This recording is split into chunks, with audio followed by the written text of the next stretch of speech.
Hi everybody, my name's Brandon, and this is a video section where we try to hack into the International Space Station live on air. So to all you NSA listeners out there, please sit back and enjoy the video. No, so what the hell am I looking at, you're wondering? This is Magic Wand. And it is a game by the Catamites, also known as Stephen Gill Murphy.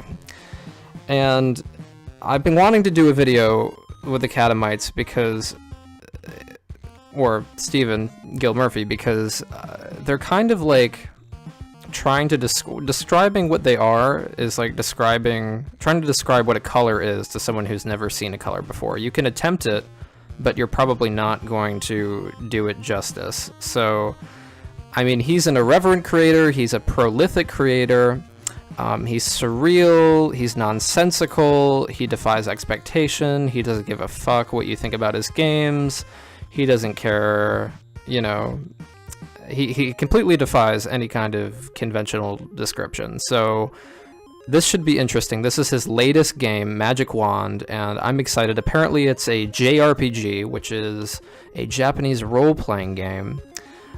So without further ado, why don't we just tap into this motherfucker? Oh, can't load a game. I like that this says leave, by the way, and not exit. Oh shit, look at that. It's Qbert.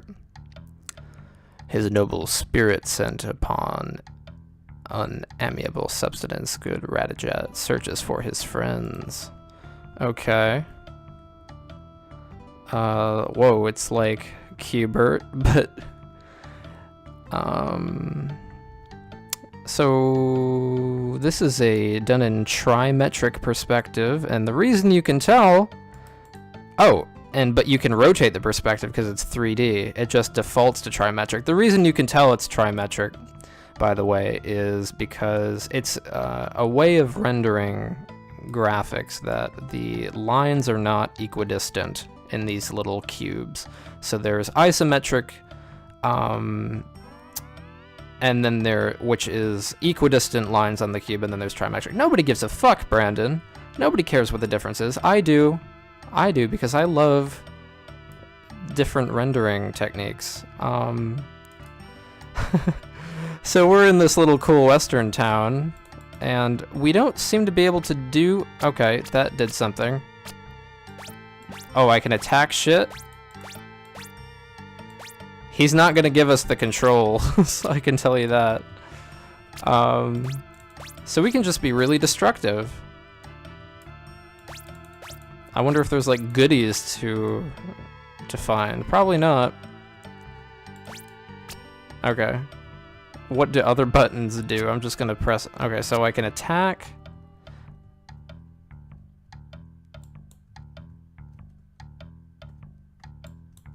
Okay. And can I do anything? I'm just pressing buttons, folks. Sometimes with these games you just... Okay, that restarted the level. Good, because I wanted to beat the shit out of this cactus thing. Alright. Yeah. Yeah. I like our little hero. I don't know if he is a hero. He might be a villain. Alright, so let's go over. This is clearly the other place you can go. This is so cool. One of the things... So he's known for some other games, including Trials of the Murder Dog, which if you haven't played, I recommend it. And his games, like, they all have a very interesting aesthetic. Oh, I can jump too. Oh, this is cool. Alright, what are these little penguin things up there? I love this orientation. Just sorry, I can't get over the orientation.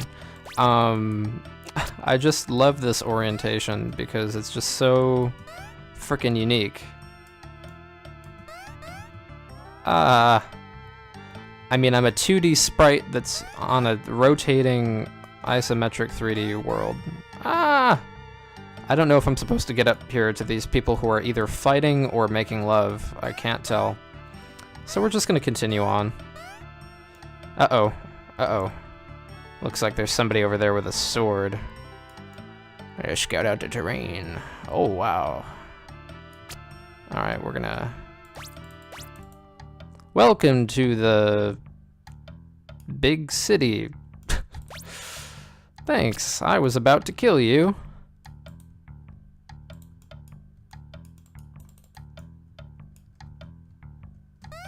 Can I do anything other than...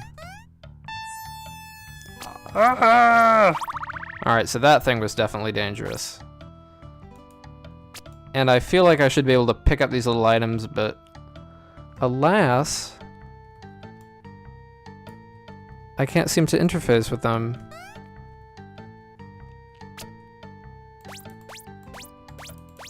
I wonder if this is procedural generation or not.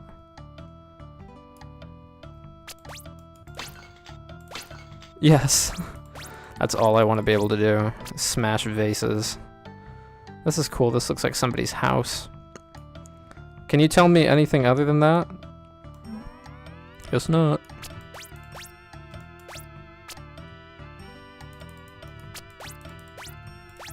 I must look insane to any passerby.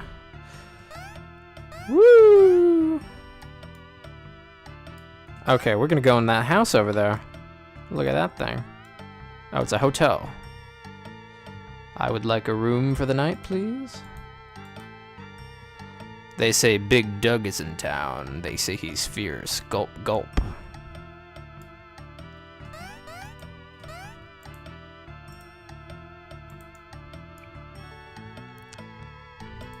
I'm not gonna try to like review this game or do any sort of analysis of it beyond just sort of like, that's cool. Because I feel like to do otherwise would just be lying to myself and to everyone else. Alright, there's a little back courtyard. We're summoning the dead. What a beautiful place to do it.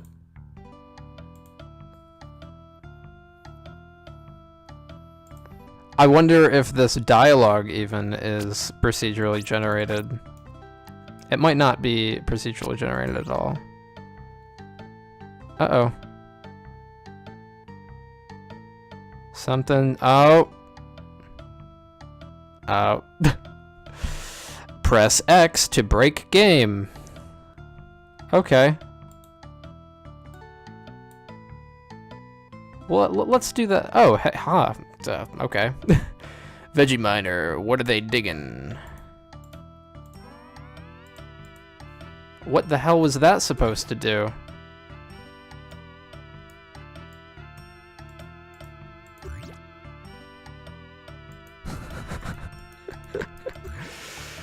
Pirate who's been marooned on the undiscovered land. He knows the location. So what are these things that I'm clicking on?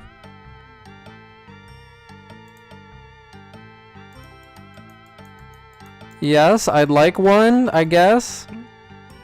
I don't know. There's another game that I played of his, and I forget the name of it, but it's basically just parody of dungeon crawlers, and it's just brilliant because everything that you try to do, just he just makes fun of you at every turn. Oh shit. This reminds me of Expat by Brendan Chung, but a little bit more detailed. Ah, die! I don't like you singing at me. Look at these clouds, they're so pretty. Oh, there's the moon. How cool is this graphical style, though? How fucking cool is it? It's pretty cool. Yeah, so he's kind of known for games that, like, or at least in my opinion, kind of take... My flannel came alive and attacked me! I understand. I have that problem a lot, too. That kind of take a traditional genre and the tropes of that genre and kind of just turn them into unrecognizable, obscure, you know, things. And I admire it, but it also is it can be frustrating. Because it's like, you want to be able to you want to be able to play a game, you know? But he's just like, no. This isn't going to be the game that you want to play. I'm going to upset your... Oh, fuck.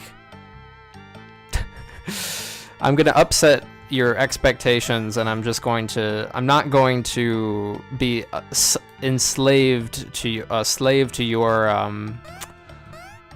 expectations of what my game should be and what you should and should not be able to do. And I just love these little creatures, but I just can't seem to do a goddamn thing with them. Okay, Mr. Wizard, can you tell me anything? Bah, only my flowers.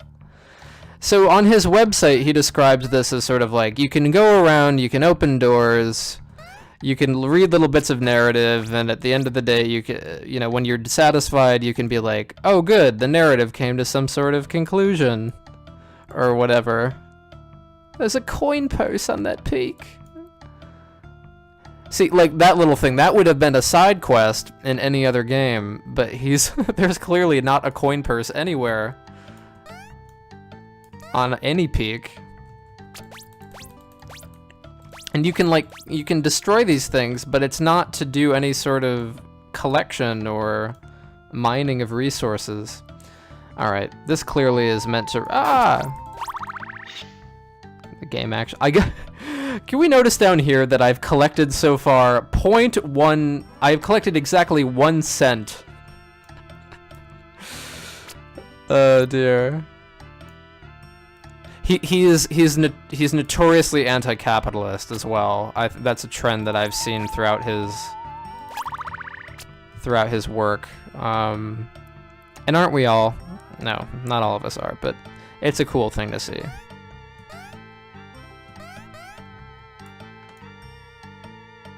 So like collecting money, that seems like a frivolous idea in a video game. So he actually makes it the most frivolous thing that you can try to do is collect thing. Like in the other game that he has, see there's like a little item up there. The point of it is to collect goblets. It's called Goblet Grotto, I just remembered. But collecting the goblets does absolutely nothing for you.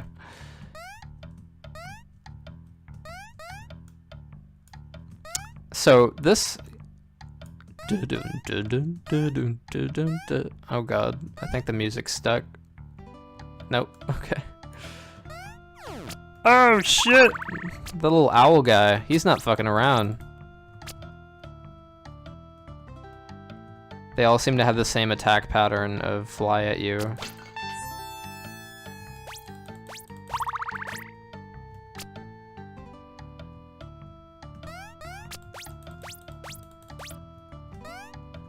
Oh, this looks cool. This is like a sunken ship. Can you tell me anything useful? I owned the magic wand once, but then I lost it. Oh! The magic wand, that's the title of this game! This must be important! Nah... It's not fucking important. Bleak nihilism. Oh, look at this guy. What continent is this? I have no idea. I'm confused as you are.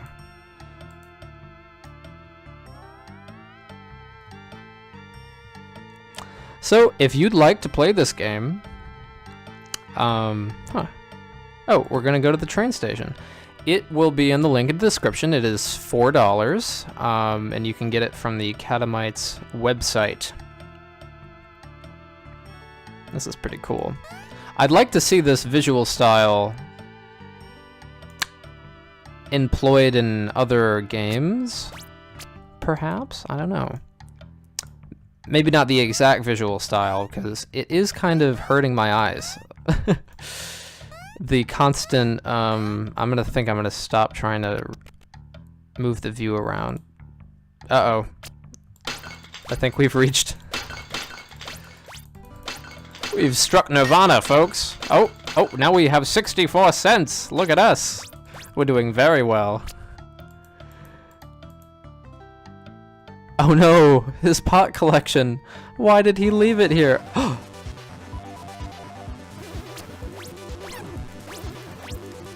Oh, this must be the climax of the game. Look at this fucking skybox. Yeah, we have $2 now.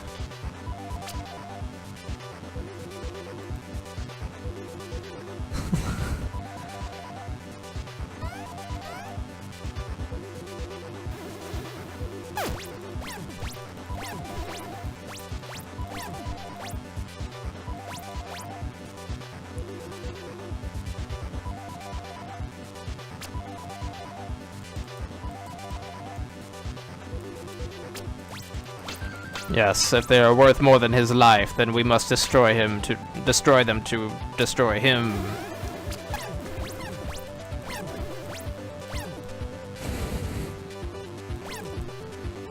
Oh my god. This is the best action game I've ever played in my life.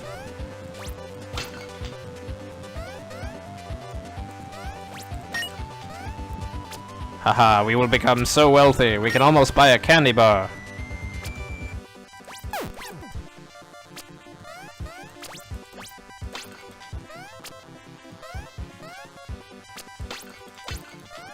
Try to stop me from smashing your pots.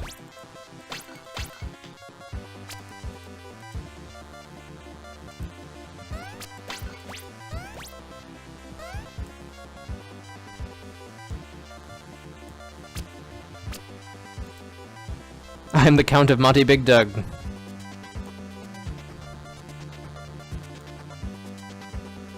Thou art doomed! Doomed! Thanks for telling me I'm doomed and then showing me the way out.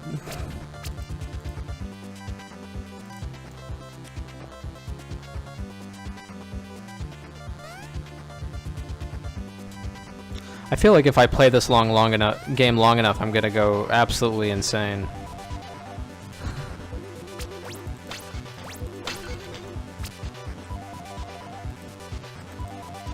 Doug Dig? It's almost like the narrative just wants us to hate it and wants us to not care about it. You know what I mean? Like it's actually becoming laborious to read this kind of just the surrealist poetry stuff that just keeps popping up. Oh god. Oh, we're almost dead, folks. I don't know if we're gonna be able to survive this game. I don't know if I'm gonna be able to survive this game. No, it's great, you know? Because where else would you see this? Nowhere. You are stepping on my cape. Ooh.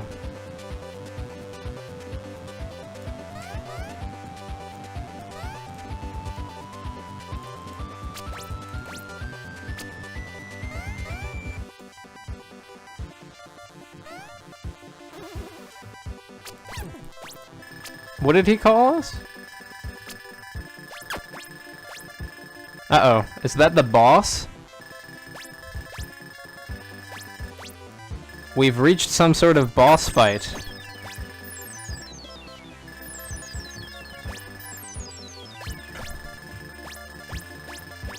Oh, we suddenly have more health now.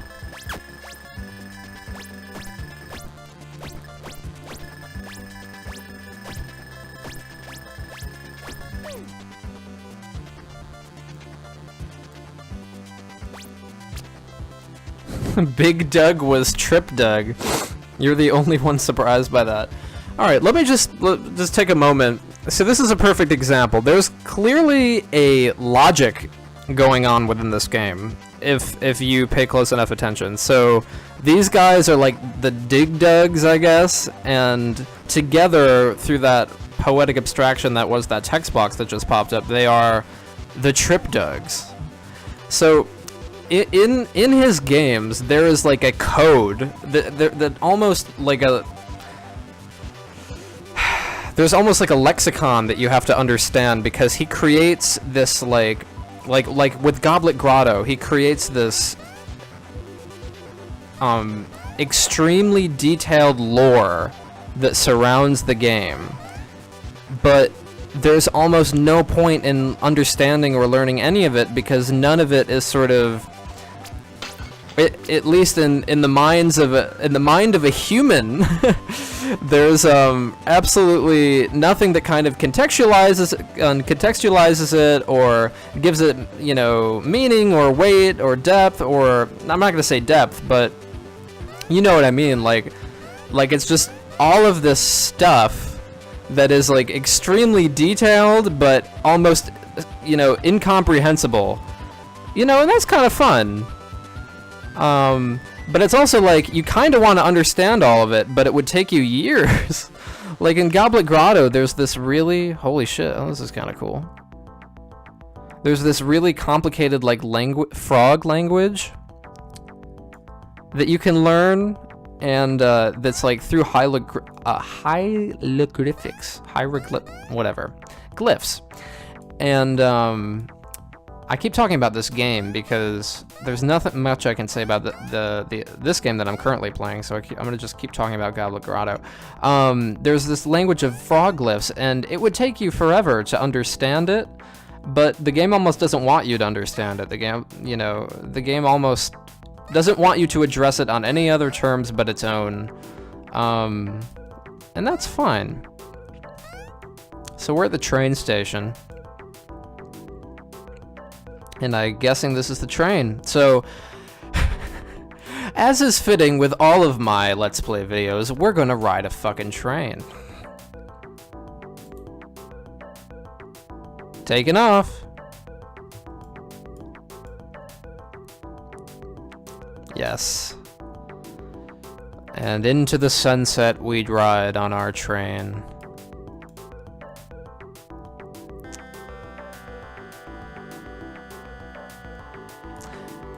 I'm going to be writing a 40-page paper detail. It's a comparative essay ranking all of the different forms of public transit that I've toured on in video games thus far. Now, wouldn't that be such a fun thing to read? Wouldn't you just revel in reading that?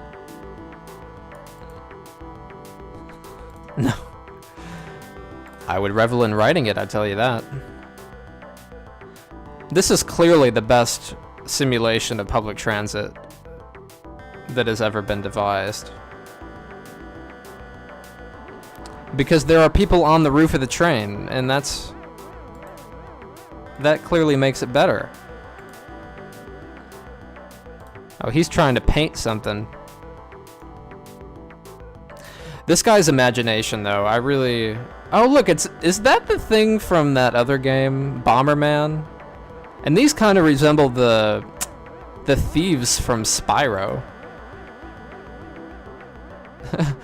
Oh, sir, don't you know it's rude to talk to people that you've never met before on trains? Can we jump off the train? And that seems to be the end of Magic Wand. We never found a magic wand. It was alluded to once, and that was kind of abandoned. Thank you for watching. If you like to see me continue to play weird shit like this, then you should just watch other videos that I've made. Don't subscribe. Don't like. Don't comment. Resist the urge to do any of those things. None of those things will allow you to continue watching other videos like this one. The only thing that will allow you to continue watching videos like this one is clicking on links to other videos like this one. Just let that sink in. Thanks for watching. Good night.